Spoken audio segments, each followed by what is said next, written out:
Reb Moshe Feinstein was asked once why the children of Jews like this went off the derech in large numbers. Most of the Frum Jews who landed in New York did not remain Frum. And I'm sorry, they remained Frum, but their children not remained Frum. Let me readjust this camera now. So why was that? Why? So he says, and the question he asked was that they were Shomer Shabbos. They were most of their nefesh. They sacrificed so much to be Shomer Shabbos.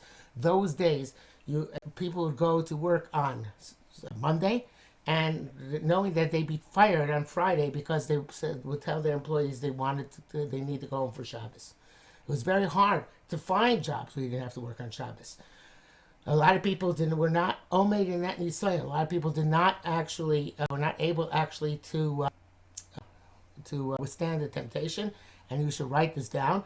The idea of Hashkoma Minyan, an early Minyan shul, originated in those times when people who still could go to shul on Shabbos felt they had no choice to support their families but to go to work afterwards on Saturday, because Saturday at that point was still a work day.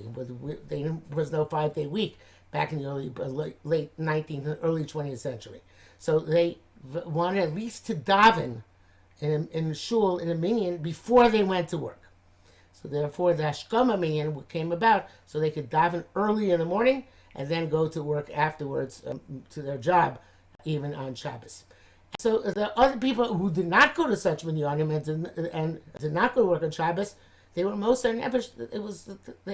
They gave up their livelihoods every week sometimes in order to keep Shabbos.